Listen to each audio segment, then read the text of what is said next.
Welcome to the Catholic Wives Desiring Peace podcast. Today's episode is all about how time is going to pass anyway. Are you a Catholic wife grappling with challenging in-laws?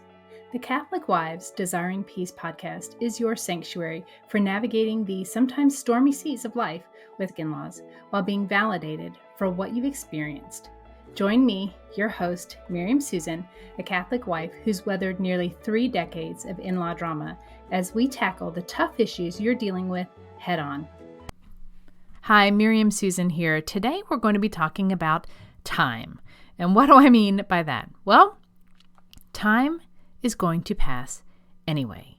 I remember when I first heard that, it blew my mind because we often will think about goals, think about things that we want to do, and feel like, I just don't want to do it right now. I just don't want to commit. I don't want to take the steps, do the hard work, totally forgetting that time continues to tick on. Do we want to be in the same place we are now in 5 years? No. But if we don't do anything, that's exactly what's going to happen because time is going to continue to pass anyway. Why not take some steps to make some progress? Now, we need to come to a realization that things with your in-laws are not going to improve on their own. There's a physics law.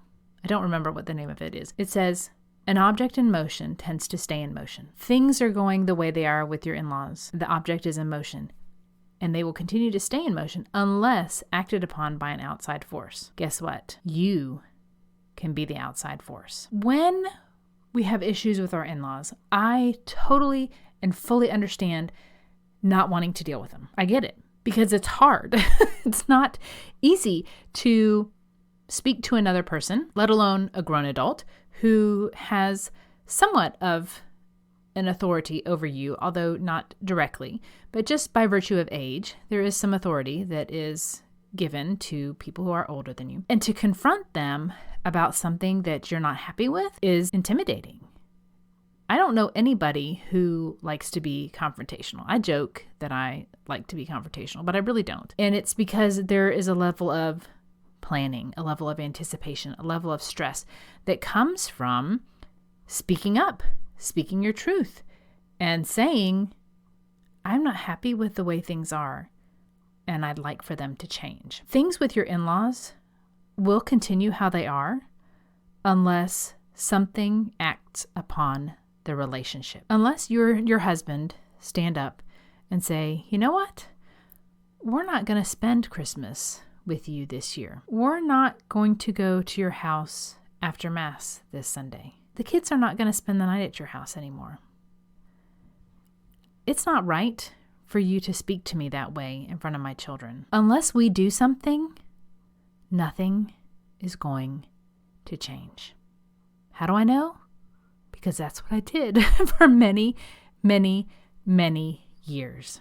I would say, 12 years of my marriage was spent not doing anything, not really talking about it very much with my husband, partly because I didn't have the words. I didn't know what gaslighting was. I didn't really see the behaviors as manipulative. But that's what they were. And it wasn't until my husband and I started to have words for what was happening, things pretty much stayed the same. And once we did start saying, we don't want to let our kids spend the night at their house anymore unless we're there with them. We're not going to let them ride by themselves in the car with my in-laws unless we're with them. Until we started doing those things, everything stayed the same. The stress was still there. My stress level definitely did not change. It got worse as my kids got older because there seemed to be more demands for one-on-one time with our children without me or my husband present, which just never ever sat well with me. But until we started putting some boundaries, putting some limitations in place, things didn't change. Now, I hope for your sake that your in-laws will be responsive and respond in a positive way to any new limitations or boundaries you set up, because that's what mature adults do. If you come to another person and you say, I don't really appreciate how you spoke to me in front of my child the other day, I really don't want you to do that anymore. A mature adult, granted, might initially be upset at being confronted, but we can hope that a mature adult would take some time to think about that, to pray about it if they are Christian, and come back and say, you know what, I'm sorry. I see what I did. I'm sorry. I won't let it happen again. Keeping the trust in the relationship. Hopefully that happens with you. Doesn't always happen in every case. When you realize that the issues with your in-laws are going to continue, I hope that that gives you a kick in the pants to realize that you have to do something to make it change. If you are not happy with the way the relationship is with your husband, you should speak up, right? If you're not happy with the way a relationship is with a friend, you need to speak up. Why are your in-laws any different? There shouldn't be any difference. Once you start having children, you've got to find a way to stand up and protect your family. Now, not all in-laws are highly toxic. Not all of them are abusive. Not all of them are stalkers. Not all of them are engaging in illegal behavior. But when you have children, the level of responsibility increases dramatically, doesn't it? Because you're not just talking about your life and your husband's life and your marriage. You're talking about children and their lives. And if you don't speak up, at some point, this behavior that you're experiencing right now, the reason why you're listening to this podcast, it's going to trickle down and affect your children. Now, a lot of people will say, oh, but my in-laws are so good with my children. They're so sweet to them. They spoil them. They treat them whatever. Toxic behavior doesn't hide forever. And at some point, if you have more than one child, there's a greater likelihood that one of those children is going to do something that your in-laws don't like, and then they're going to be in the situation that you're in right now. So what's the solution? You have to do something. You have to do something. As a wife, as a mother, as a Christian, to stand up and say, I'm not willing to be treated this way anymore, and I would like for you to stop.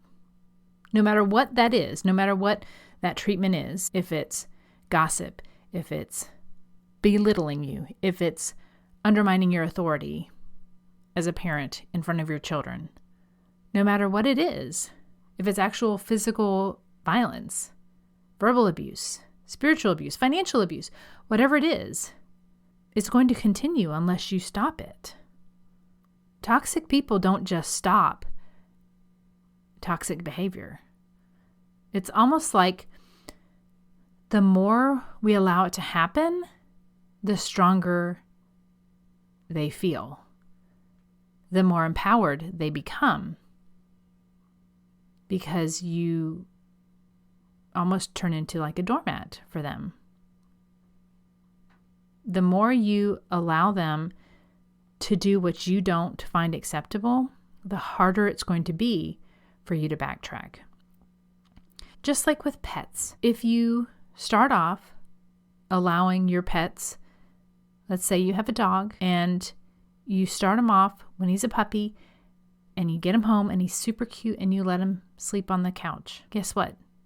Every time you let the dog sleep on the couch, that dog thinks, this is where I sleep. This is how it works. And then one day you decide, you know what? I don't want the dog sleeping on the house. Well, guess what? Now you have to train the dog to not sleep on the couch. Now you have to change a behavior that's already been established with a new behavior and replace it with a new behavior. You know how much harder that is? It's a whole lot harder to do that. If you've ever done any kind of dieting, you know that it is so much harder to open the fridge and reach for a carrot than it is to open the freezer and reach for the ice cream. Why? Because we've made it easy to develop that habit of opening the freezer and scooping out the ice cream versus opening up the veggie drawer, taking out a carrot, washing it, and peeling it and eating it. When we allow this behavior to continue for any length of time, it is much harder to change it and get it to stop.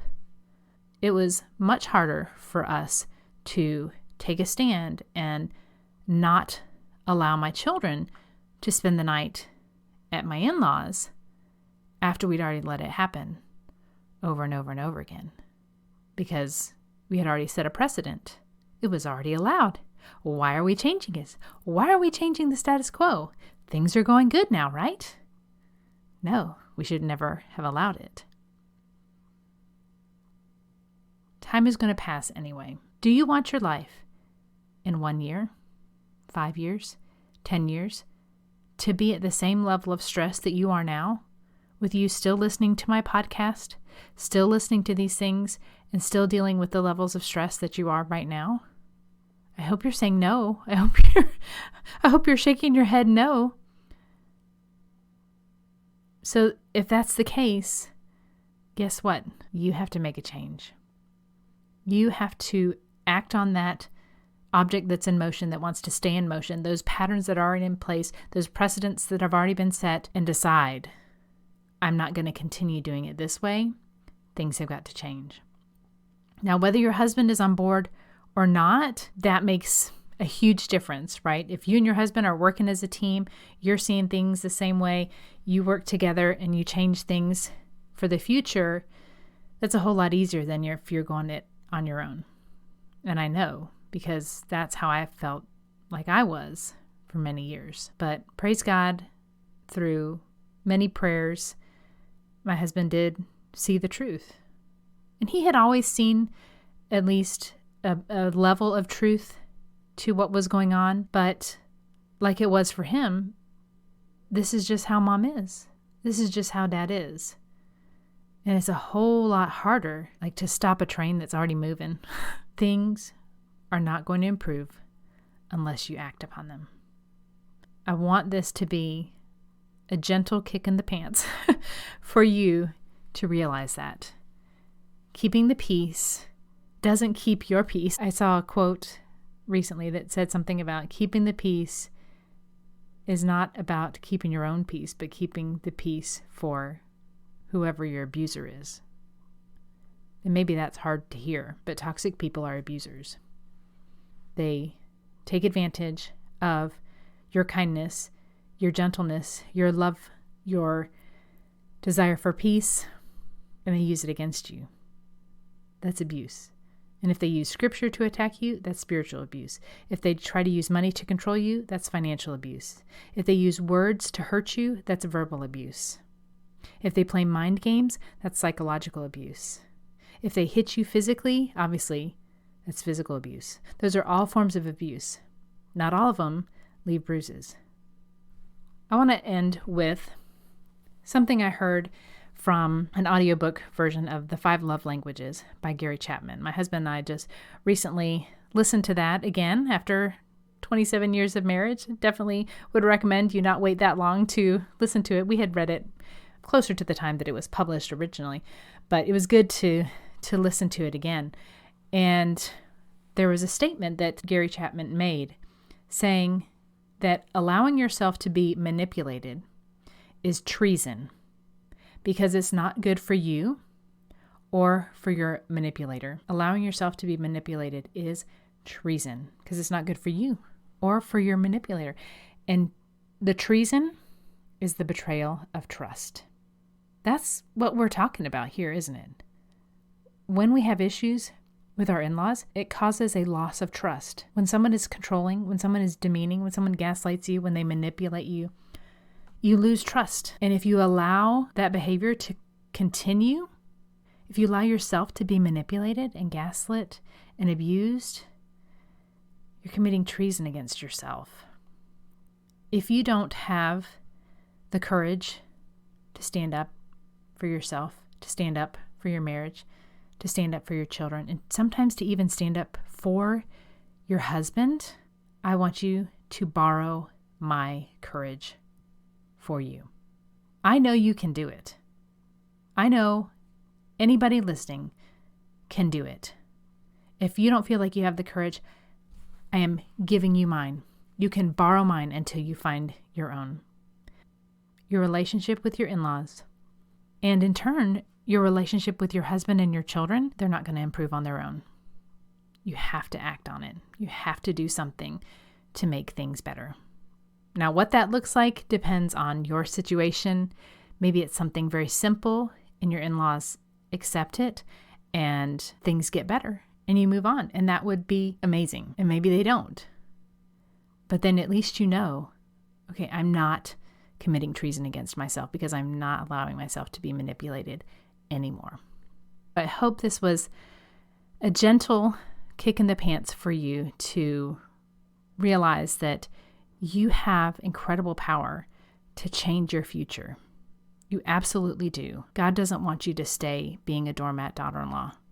God doesn't want you to be abused in any way, shape, or form by any person. He wants you to thrive, to be empowered, to be the Catholic woman that He created you to be. Please borrow my courage to take a stand. God bless you. Go in peace. Thanks so much for tuning in to this episode of the Catholic Wives Desiring Peace podcast. I have a free gift for you that I would love for you to get. It is my free scripts for toxic in-laws. It's a little PDF that you can use to give you some examples of how to speak to your in-laws about certain issues. I'd love to give it to you absolutely free. So if you head to desiringpeace.com/gift, it will be there waiting for you. Just enter your name and email so you can start using it for inspiration on how to talk with your toxic in-laws. Again, thanks so much for tuning in. Go to desiringpeace.com/gift to claim your gift now. Disclaimer. All content and information on this podcast and our website, including our programs, products, and or services, is for information and educational purposes only and does not constitute professional medical, psychiatric, or mental health advice of any kind, and does not establish any kind of professional client relationship by your listening to this podcast or use of my website. A professional client relationship with you is only formed after we have expressly entered into a written agreement with you that you have signed, including our fee structure and other terms to work with you in a specific matter. Although we strive to provide accurate general information, the information presented here is not a substitute for any kind of professional advice, and you should not rely solely on this information. Always consult a professional in the area for your particular needs and circumstances prior to making any professional, medical, or mental health related decisions.